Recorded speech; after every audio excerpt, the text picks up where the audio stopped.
Your key lighting might be sabotaging your audience's attention. Skin tones that look diseased, dark spots, hot spots, or just can't plain see what's going on. If any of this sounds like your stage lighting, don't worry. By the end of this video, you'll know everything you need to know to dial in the most important part of your stage lighting. In our live stream reviews, I see so many stages where the budget was allocated to fun, colorful lights, but very little, if any, was spent on getting the key lighting correct. If it doesn't look right, it can be very distracting for those watching in person and on the live stream. Here are a few things we want to make sure and address. 1, skin tones look natural. 2, the wash is consistent across the stage. 3, the brightness is appropriate for the in-person and online experience. All of these goals are equally important. However, at this point, you might now be wondering, how much is this going to cost? You might find that you need to invest in some new lights, or you might find that some simple adjustments to your current fixtures will do the trick.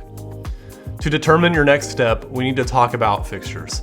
Not all are created equal, and the wrong type of fixture can make it impossible to get things right. Here are the specs that we need to look at when shopping for key lights: color temperature, CRI, lens type, and barn door compatibility. The first thing we need to consider is the color temperature of our bulb. Let me start off by saying that RGB fixtures are not key lights and should never be used as key lights. You cannot mix all 3 colors together and get pure white. It's going to render awful skin tones. And I also don't recommend getting an RGB fixture that has a white bulb in it as well. The white is not going to be high quality and will not render good skin tones. They're usually not strong enough either. What you're looking for is a fixture that has a single white bulb with a color temperature between 3200 and 4000. I asked Frank from ProChurch Lights to explain why this matters and how to choose the correct color temperature for you. Now, when it comes to color temperature, it's kind of a spectrum, right? There is warm color temperatures, and then there are the cooler temperatures. Now, when I say cooler, I mean more of the more pure, very bright white, almost the blue color temperature. The other side of the spectrum is the warm white option. When you introduce subjects on a stage, it can play these different looks and effects on people's skin tones. If you use the warmer color temperature, you start looking more bronze, like almost you're hitting the tanning salon before you get on the stage. I see that all the time where people are using literally incandescent lamp style fixtures. There are people I've seen that have used the cooler temperature light fixtures and they look very blue, almost like an office ceiling. We oftentimes recommend using the 4000 color temperature because that seems to hug that line really well in our experience as lighting designers. Of course, you can bump up to 45 or 56 if you like, but for us at ProChurch Lights, we really like the 4000 range because it hugs that line of looking natural, but also looking darn good on camera. Most fixtures you find these days are going to be LED, and that's the type that I recommend. Not all LED bulbs are the same quality though. A bulb's ability to produce natural colors is measured with a measurement called CRI, which stands for Color Rendering Index. I asked Frank to give a brief explanation of CRI and what we should be looking for as a goal for key lights.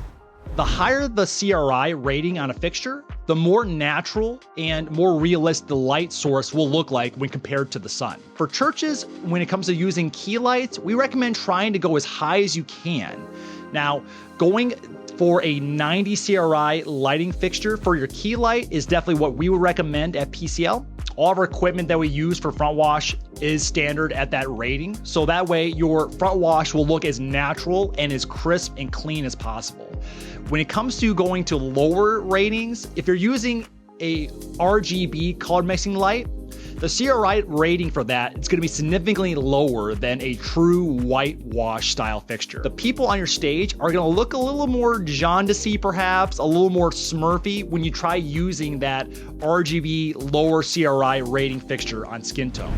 Once we find a fixture with a high quality white bulb at the proper color temperature, we need to consider its ability to direct the light. We don't want our key lights blasting light anywhere and everywhere. We want to be able to control it so that it's not casting light outside of its targeted area. Let's look at 3 different fixture types and how they allow you to manipulate your lights. First up is a parcan. A parcan is just a cylindrical housing with a bulb and a reflector in it. They don't typically allow you to adjust the width of the beam at all. However, most parcans can mount barn doors to them. Barn doors allow you to block off your light from going where you don't want it. Park hands are the cheapest type of fixture you can get, and even though they don't allow beam adjustment, as long as you have barn doors, you can manipulate them pretty well. A step up from park hands is Fresnels. Fresnels like this Pro Wash Plus from Pro Church Lights allow you to adjust the width of the beam with this knob on the side. It can go from 50 degrees at its widest to 17 degrees at its narrowest. This allows for even further fine tuning beyond the barn doors. Fresnels usually have a much more consistent beam than a park hand. Park hands tend to have a hot spot in the middle of their beam with darker edges, while Fresnels have a much more consistent brightness from center to edge. The third type of fixture you'll find is an ellipsoidal. These are the most expensive kind of fixture and offer the best beam quality of the three. An ellipsoidal is more of a spotlight using a lens attached to the front of the fixture similar to a camera lens. It focuses the light to a fixed beam angle that is specific to the lens. If you have a really large space with really tall ceilings, this is the kind of light that you're going to buy, as it provides the best brightness over distance of the three fixture types. For most churches, Fresnels are going to be the best option. While not the cheapest, they provide the best bang for your buck and are a huge step up in key light quality compared to park hands. My Fresnel of choice is the Pro Wash Plus. This fixture gives you great output for small to medium sized auditoriums with a metal body, included barn doors, 15 to 50 degrees of beam adjustment, and a CRI of 97. It's an incredible value, and it also comes in black and white to accommodate different ceiling colors. For medium-sized auditoriums with taller ceilings, you can step up to the Pro Wash Max for increased output. Pro Church Lights also offers an ellipsoidal option for those incredibly large auditoriums. Here's a quick review of what you should be looking for in a key light fixture. 1. It only has a high-quality white bulb with a minimum CRI of 93, no RGB. 2. It has barn doors or the option to buy them separately. And 3. It preferably can adjust the beam angle. Pro Church Lights makes it so easy to get the right fixture for your space. I highly recommend that you book a free consultation with them via the link in the description. For $99, you can get a visual mock-up of your space done where Pro Church Lights will show you what the fixtures will look like in your space and give you some inspiration for a creative look. We did this with our church, and this is what it looks like.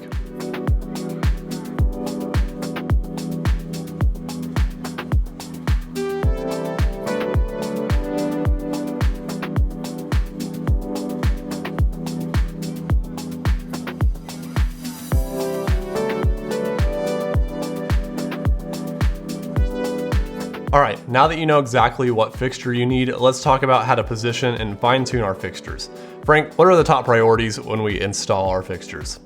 One of the factors you want to consider is the angle that the fixture is going to be rigged at, and then where the light's going to be shooting onto the platform. When it comes to angles, we recommend trying to have your key light fixtures installed in your ceiling and have it shoot down at a 45-degree angle onto the subjects. For one, it's gonna fill in shadows nicely in people's eye sockets, help light up people well, but a nice secondary thing that it does, it helps to minimize how much light gets onto the back wall. If you have an LED wall or projection screen on your stage, that 45-degree angle helps a lot with preventing light from splashing onto the scene design pieces and LED wall. Just like in life, as well in ministry, there are things you have to do and you have to kind of rock with what you have.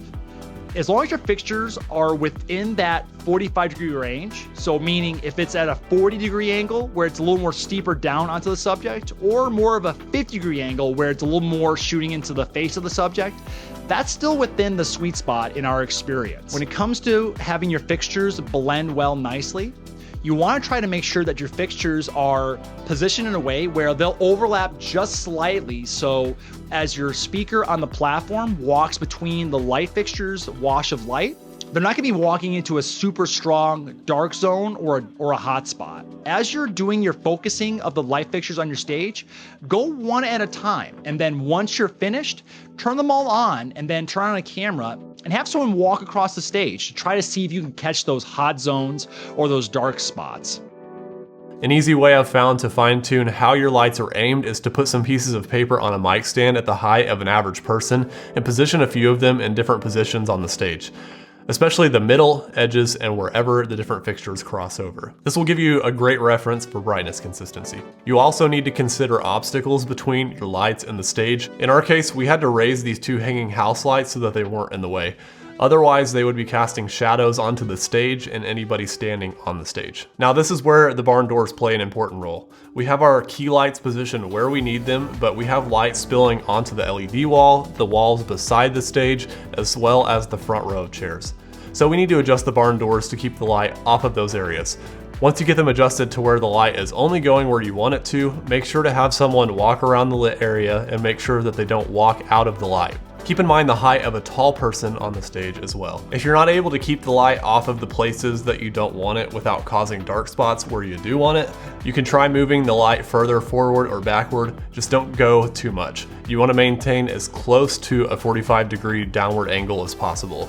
If moving slightly doesn't work or is not an option, you might want to consider making modifications to the stage design and arrangement. If you've done all of this and you're still not getting smooth, consistent lighting across your stage, then you probably have the wrong fixture or the wrong amount of fixtures. I highly recommend that you reach out to Pro Church Lights and have them help you find the right solution. They seriously make it so simple to get your stage lighting looking great.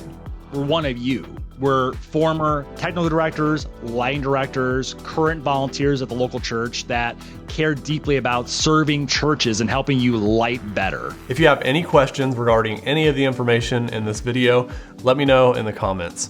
Now, take some time, get up in your ceiling, and fine-tune your key lights. It's gonna make a world of difference.